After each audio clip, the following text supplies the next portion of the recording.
WWE Championship is the top prize in all of professional wrestling.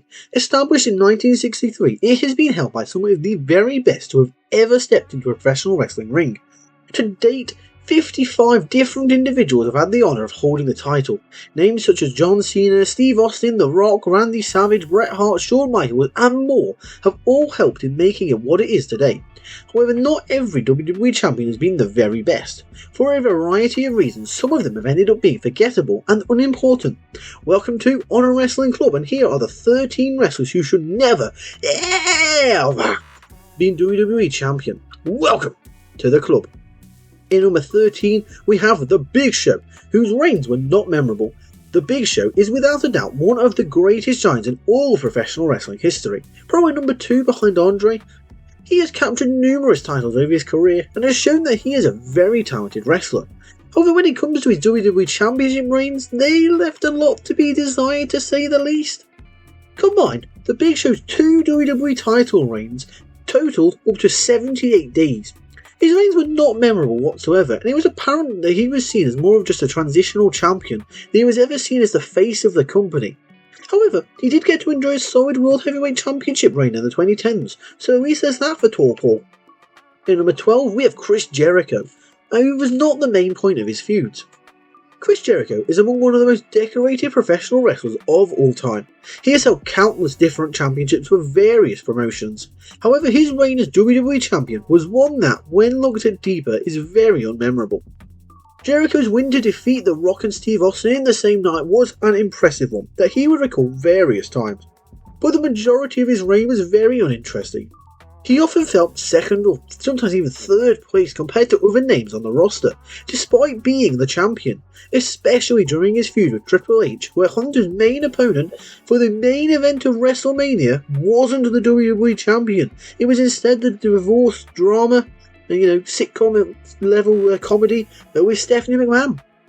In number 11, we have The Miz, who suffered a similar fate to Jericho really, in that the biggest storylines overshadowed him. The Miz had 2 separate reigns as WWE champion in his career thus far. I imagine he's only going to have 2. I can't see him becoming champion again, but you never know. On both occasions, not unlike Jericho, it felt like he was in second place because other stories were more interesting than the one he was a part of. His first reign saw him feud too often with Jerry Lawler for the title. And even though he did get to main event WrestleMania against John Cena and beat him, the biggest story was that between the burgeoning lover/hate affair between Cena and The Rock. Imagine being the third most important party of WrestleMania singles match. For his second reign, he was simply just a transitional champion to make Bobby Lashley the champion so he could face Drew McIntyre at WrestleMania. In number 10, we have Alberto Del Rio, who fans could not care less about as champion. On more than one occasion, WWE tried to make the fans get behind Del Rio. However, on virtually every occasion, it did not work. Fans simply did not care about his career or his destiny, and he was a boring WWE champion. At the time that Del Rio was champion, he was competing in the main event against names such as CM Punk just after the pipe bomb and John Cena. These were names that fans had far more investment in, and you can't blame them for not caring about Del Rio. In number 9, we have Vince McMahon, as it was the first time McMahon booked himself as champion, and it would not be the last. It has almost never gone over well when authority figures booked themselves to win the top championship of their promotion, the unrelated image of Vince Russo as WCW champion. Vince McMahon won the WWE Championship from Triple H in 1999. Admittedly, it was a little bit of fun because Stone Cold cost Triple H the belt. However, it was simply a way to just get him back on TV owing to storyline stipulations. Obviously, overall, McMahon didn't really need to win the WWE Championship. It was not necessary and a complete waste of time and just scuppered Triple H's momentum. Again, as we mentioned, he would later do this again when he became ECW World Champion. In number 8, we have Kane, whose reign lasted one day. During the Attitude Era, Kane was one of the biggest stars in the company very quickly, both figuratively and literally. He skyrocketed on the main event scene and feuded with the biggest stars in the promotion. So it made sense when he got to face Steve Austin for the WWE Championship in a First Blood match and won it. I mean, how was Austin really going to win this match? Kane wore a mask and all red. Come on, Steve, use your brain. However, Kane's one and only reign as WWE Champion is one that came and went about in 24 hours. On the Raw after King of the Ring 1998, he lost the title back to Austin. It was a totally unnecessary title change if the plan was just for what had happened. In number 7, we have Diesel, whose time at the top came at the worst possible time for him. At the time that Diesel became champion, the WWE was in the midst of one of its worst ever eras. I'd argue the worst era. The New Generation era did not bring too much change that many fans had wanted to see at the time, and the steroid trial was beginning to gain some traction. In this case, Diesel was in the wrong place at the wrong time in WWE. WWE lacked a lot during Diesel's reign, and it feels unfair to put the blame on him, although he was the champion so really should have been doing his best. I'm sure he was. However, when it came to creative booking, they just had nothing for him. Boring feuds with the likes of Sid and Mabel did him no favours. A lack of main events in heels also really didn't help Diesel. At a different time he could have been a cool champion, although if his time in WCW is to use as a benchmark, then maybe not. At number 6 we have Sergeant Slaughter, who only became champion due to real world events. When it comes to the case of Sergeant Slaughter, the only reason that he became WWE champion was because of the real world geopolitical events. In the early 1990s the Gulf War was taking place, so much like WWE has done at various points, they decided to use this in a storyline. Sergeant Slaughter, who had been a pro-US character, turned heel and became an Iraqi sympathiser. Thankfully it wasn't Tugboat. WWE booked Slaughter in a feud against Hulk Hogan, in a feud that simply wasn't interesting. Slaughter's reign as champion was not great and is one that has ultimately been forgotten, except for wrestling listenmakers like us. In number 5 we have the Ultimate Warrior, who was terrible in the ring. Despite being popular at the time he was around, the Warrior, who was truly one of the worst in-ring workers at the time and probably of all time, he won the WWE Championship in a high-profile match against Hulk Hogan at Mania 6 in a winner-takes-all match for the WWE Championship and the Intercontinental Championship. Warrior would end up relinquishing the Intercontinental Championship and would hold the WWE title for 293 days, and they tried really hard to make him as big a star as Hogan, but it just never ended up happening. Especially when thinking about the rest of the roster at the time and their in-ring work, there were far more deserving names to be in the title picture than the Ultimate Warrior. Speaking of his would-be replacement, in number 4 we have Hulk Hogan, and he was far past his prime. After he returned to WWE in the 2000s, Hulk Hogan found a new wave of fandom. His match with The Rock at WrestleMania 18 received praise from fans and critics alike. However, it's safe to say that Hogan stuck around far too long afterwards, and the last thing he needed was yet another WWE Championship reign.